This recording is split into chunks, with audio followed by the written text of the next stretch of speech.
Cumprimento a igreja com a paz do Senhor. Hoje nós vamos estudar a primeira lição da revista nova agora desse trimestre, tá? Ela tem por nome Salmos, uma referência para a vida de adoração e oração do cristão. A gente vai estar estudando hoje a lição número 1, que tem data de 5 de abril de 2020, e o título Salmos, um guia devocional para o cristão. O texto áureo se encontra no Salmo 98, verso 5, que diz: Cantai louvores ao Senhor com a harpa e a voz do canto. Verdade aplicada. O livro de Salmos muito contribui para a vida de adoração e oração do discípulo de Cristo, e é uma verdade isso. Objetivos da lição: apresentar uma visão panorâmica dos Salmos, porque a gente acha que Salmos é bem simples, mas a gente vai ter aí uma visão bem ampliada, tá? Inclusive, você que tiver vontade, né, se dedica para estar lendo o livro de Salmos, mesmo que for devagarzinho, né? Tem alguns salmos que são pequenos, dá para ler bastante em um dia só, mas você que queira se dedique, leia o livro de Salmos, que eu creio que essa revista inteira vai tratar desse livro, vai tirar bastante dúvida e vai esclarecer bastante coisa, como aqui tá falando que a gente vai estudar uma visão panorâmica dos Salmos, que a gente já tem essa visão de que Salmos é um livro fácil, um livro simples, e não é bem assim. Conforme a gente for estudando na lição, a gente vai ver que ele tem aí uns... como eu posso falar? É mais amplo do que a gente imagina. Então, você lendo e tendo as aulas dessa revista de Salmos, a gente vai acabar esclarecendo muitas coisas sobre o livro. Então, você que puder, leia o livro de Salmos, tá? Mesmo que é um livro grande, mas se dedica, aí vai lendo devagar, mas leia, tá? Para que você veja que realmente o que a gente vai tratar tem mesmo no livro de Salmos e esclarecer aí algumas coisas, tá? Segundo objetivo da lição, mostrar a importância dos cânticos e destacar alguns termos específicos dos Salmos. Textos de referência.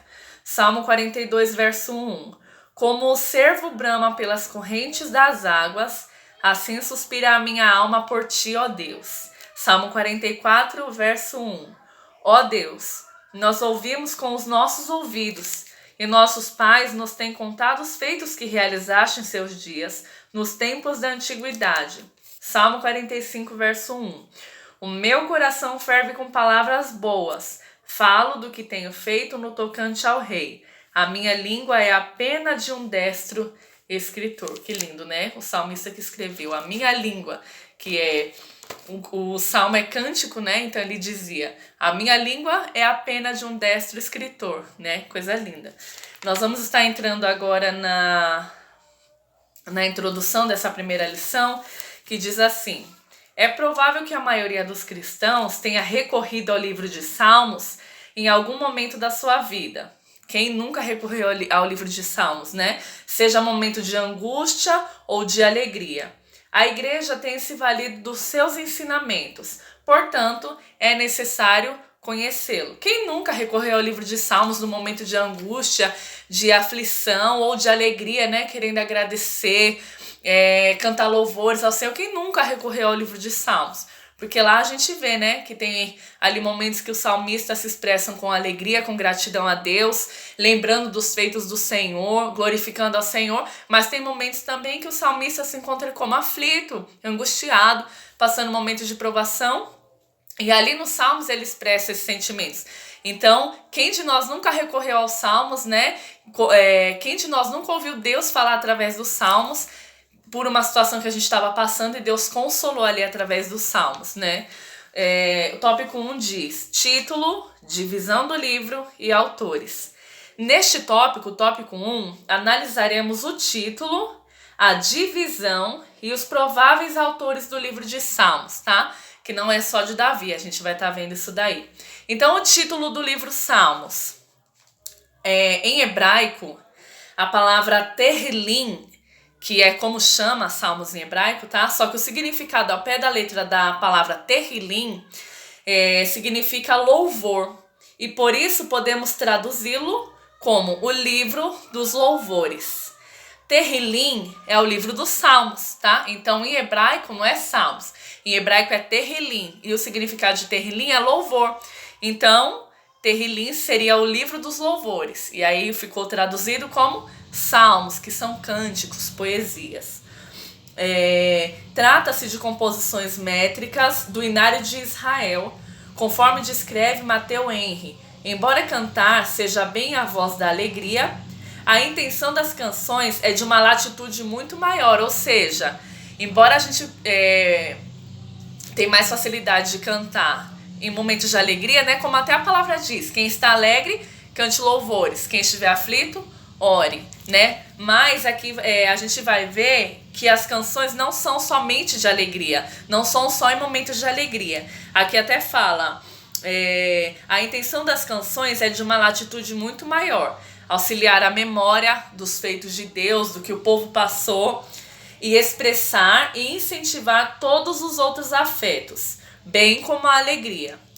No livro de Salmos encontramos a enunciação de diversos sentimentos: alegria, tristeza, desejo de intimidade e proteção do Senhor e exaltação dos feitos de Deus. Esse livro, Terrilim, ou Salmos, divinamente inspirado por Deus, não se resume a uma canção, tá? Os versos de Terrilim ensinam, alertam e trazem à memória os feitos e agir do nosso Deus. Percebemos que o louvor genuíno deve fazer parte da vida do cristão por intermédio do louvor. Exaltamos a Deus por sua soberania e seus feitos. Aí a gente vai entrar agora no tópico 1.2, né? O tópico 1.1 falou acerca do título. Do título Salmos, que em hebraico é Terrilim. Terrilim significa louvor. Então a gente pode chamar o Salmo o livro dos louvores. E foi traduzido como Salmo, tá? Que quer dizer canções e o que eu já falei anteriormente. Amém? O subtítulo 1.2, o tópico 1.2 tem o subtítulo Divisão do livro, tá? É comum considerar a divisão do livro de Salmos em 5 livros. Então, olha só, a gente vê quantos capítulos tem o livro de Salmos. 150 capítulos, mas ele não se resume em um único livro de 150 capítulos. O livro dos Salmos ele é dividido em 5 livros, tá? Que a gente vai estar vendo agora nesse tópico. Que começam respectivamente no Salmo 1 começa um livro, no 42 começa outro, no 73 outro, no 90 outro e no 107 outro que vai até o final. David Howard destaca uma interessante observação feita por Gerald Wilson sobre o livro começar com um salmo que exalta a relevância da meditação na palavra de Deus, que é o Salmo 1, né? Que bendito o varão que não anda segundo o conselho dos ímpios, nem se detém no caminho dos pecadores, nem se assenta à roda dos escarnecedores, antes tem o prazer na lei do Senhor e na sua lei medita de dia e de noite. Começa com esse salmo de meditação na palavra do Senhor e encerra com o quê? Com uma exortação a todos para louvar ao Senhor, né? Que fala lá todos aqueles instrumentos, louvai ao Senhor. E por último, tudo que tem fôlego, louve ao Senhor. Assim, a vida deve ser vivida, pautada na palavra de Deus e louvando a Deus, para a glória de Deus, para o louvor de Deus, para a honra de Deus. Assim tem que ser a nossa vida, levando em consideração que o primeiro salmo fala sobre a palavra de Deus, a relevância da palavra de Deus, que é a coisa mais importante, né? É o nosso manual, é o nosso guia da nossa vida. Então, a nossa vida tem que ser pautada na palavra de Deus e para louvor e glória do nome do Senhor, tá? Começa com um salmo de meditação, termina com um salmo de louvor e glorificação a Deus. E falando sobre a divisão dos livros, então vamos lá. O Salmo é o livro de Salmos, né? Terrilim. Ele tem 150 capítulos. E o livro 1, porém ele é dividido em 5 livros, certo? O livro 1, que é o primeiro livro, começa no Salmo 1 e vai até o 41. O segundo livro vai do Salmo 42 ao 72. O terceiro livro vai de 73, do Salmo 73 ao 89. O quarto livro vai do Salmo 90 ao 106. E o quinto e último livro vai do 107 ao 150. Amém? Eu acho que você Não sei, eu nunca tinha ouvido falar que o Salmo é dividido em 5 livros, né? Então olha aí, a gente já conhecendo coisas novas sobre Salmos. Eu achava que era um livro de 150 capítulos e não é. Ele é dividido em 5 livros, né? Isso, assim, não tem tanta importância, assim, né? Não vai fazer diferença na nossa salvação, na nossa vida cristã. Porém, é importante, né? Ter esse conhecimento da Bíblia, saber essas curiosidades. É importante a gente ter interesse em saber mais sobre as coisas da Bíblia, né? Amém. Vamos para o próximo tópico, que é o tópico 1.3, que fala sobre os autores. É importante ressaltar que nem todo salmo é de autoria de Davi. Talvez por ser mais conhecido e atribuído a ele um maior número de salmos, ele escreveu 73 salmos para alguns comentaristas aí, tá? Que seja comum denominar salmos de Davi, né? Que a gente vê aí na Bíblia, salmos de Davi, salmos de tal pessoa, salmos de tal pessoa. Porém, há salmos cuja autoria é desconhecida ou sem consenso entre estudiosos, 50 salmos, segundo a Bíblia da Escola Bíblica, tá? Ou seja, é atribuído a Davi 73 salmos, né?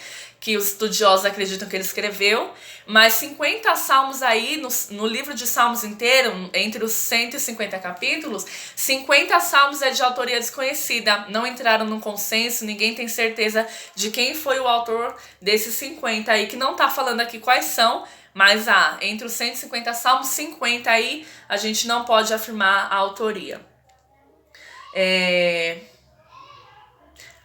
Ele até escreveu aqui, tem alguns salmos que a gente não sabe a autoria, que é o Salmo 1, o 2 e o 10, dentre outros, mas são 50 salmos, tá? Outros autores são Moisés. Você sabia que Moisés escreveu salmos? Salomão escreveu salmos. Asaf, acho que esse é mais conhecido, né? Emã, Etã, filhos de Corá. Que coisa linda, né? Não foi só Davi, foram todos esses aí, fora outros que não são mencionados porque não se tem certeza quem são os escritores. Mas então a gente vê aí tantos autores. Porém, todos inspirados pelo Espírito Santo de Deus.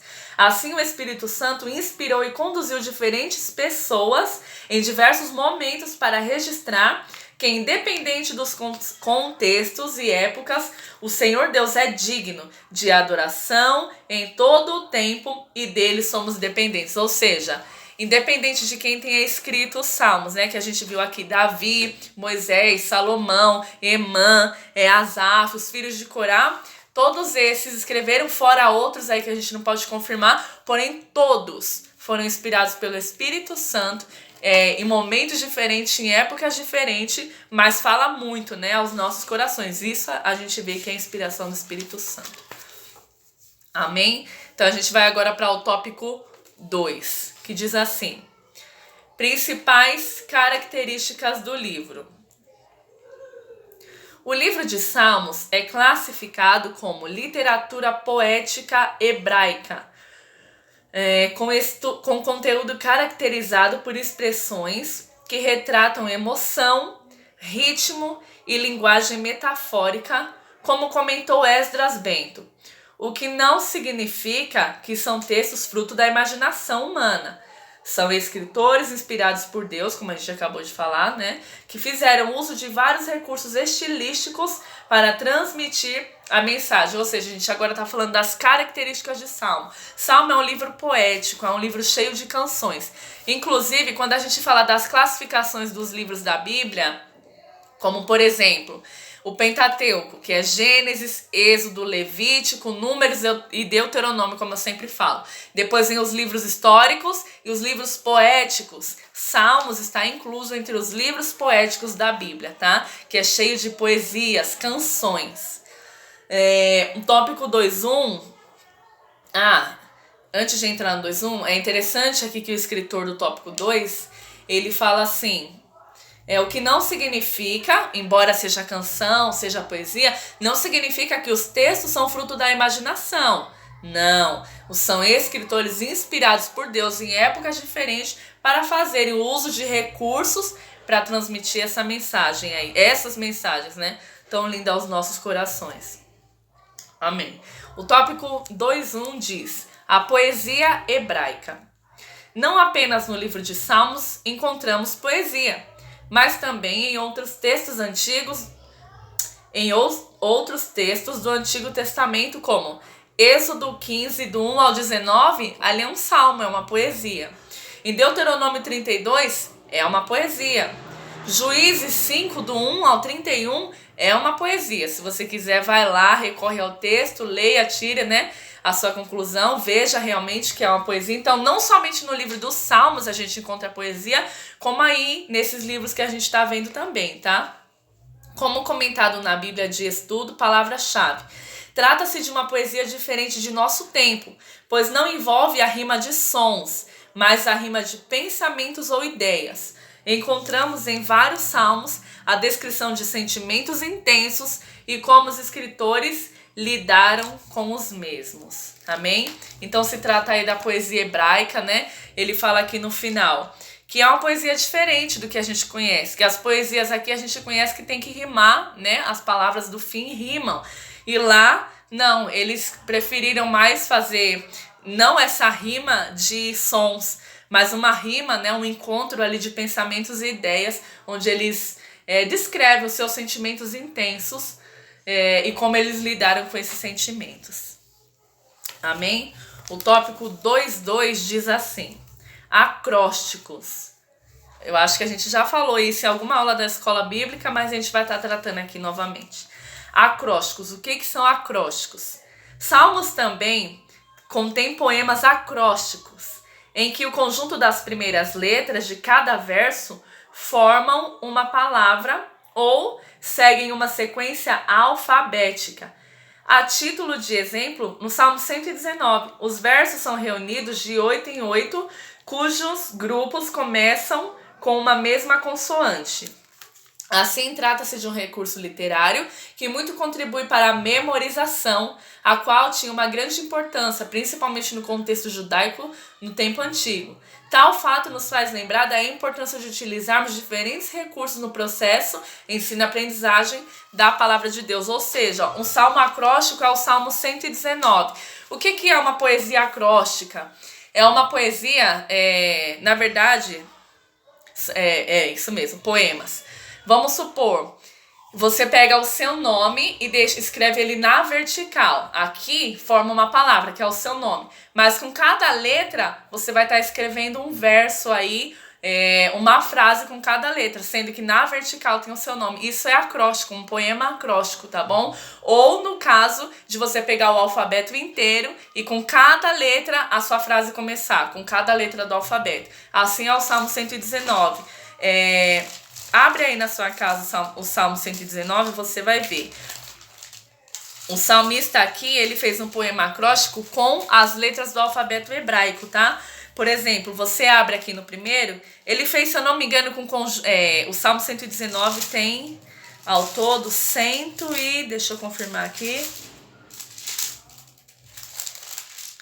176 versos, só o Salmo 119. E o autor, ele pegou cada letra do alfabeto e escreveu 8 versos, começando com aquela letra.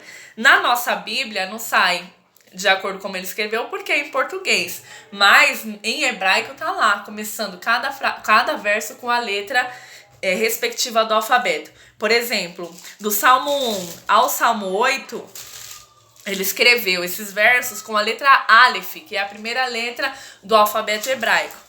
Em seguida, ele escreveu com a letra Bet, a outra Gimel, Dalet, Re, Val, Zain e etc, tá? Até a última letra do alfabeto. Por isso que esse salmo é tão extenso, porque é um poema acróstico, que ele pegou cada letra do alfabeto e escreveu os salmos de acordo com aquela letra, tá? Começando as frases com aquela letra. Interessante, né, irmãos? Isso a gente vê na literatura aqui, porém não só aqui. A gente viu, que o salmista, inclusive, num tempo muito antigo, já fez isso para louvor e glória do Senhor. Muito lindo. Amém.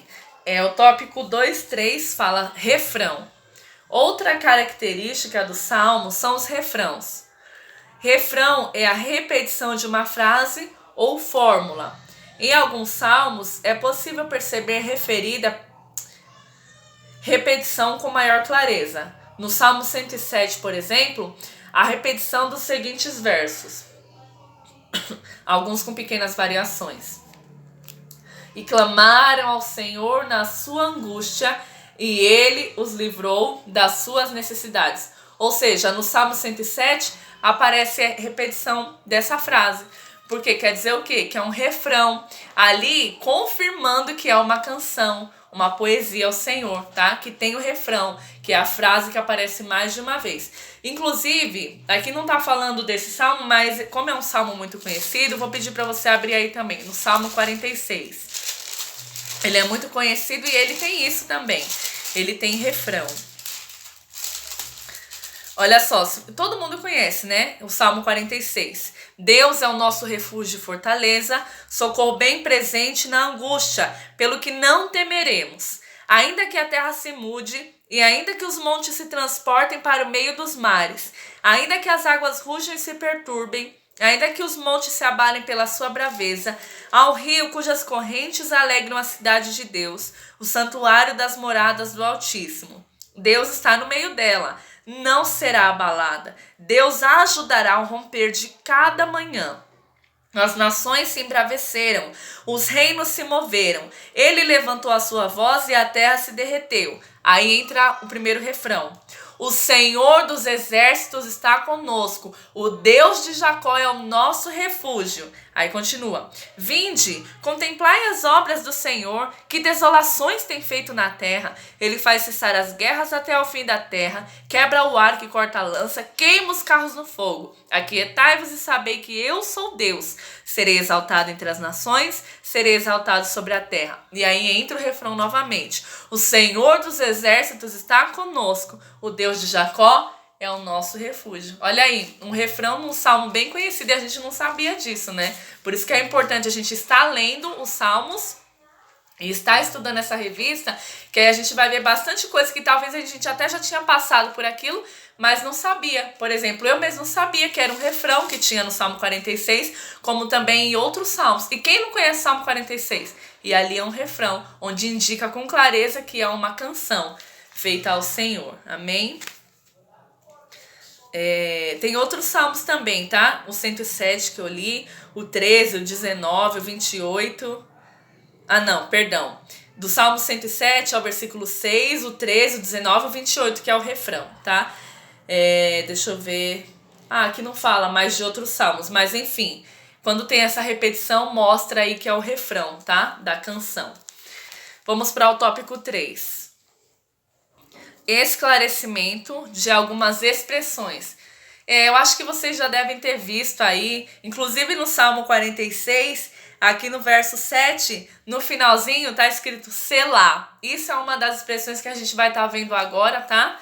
E talvez você já tenha visto, se perguntado, mas o que é isso? O que significa? Por que isso está aqui? Né? E a gente vai estar vendo agora. Olha a importância de ler o Salmo, ver ali o que tem e na revista a gente está esclarecendo isso. Então, você que puder, se dedica, leia aí os Salmos, que são lindos, edifica a nossa vida, glorifica o nome do Senhor, nos ensina, nos instrui, para que a gente venha estar esclarecendo as nossas dúvidas nas aulas decorrentes aí que a gente vai ter.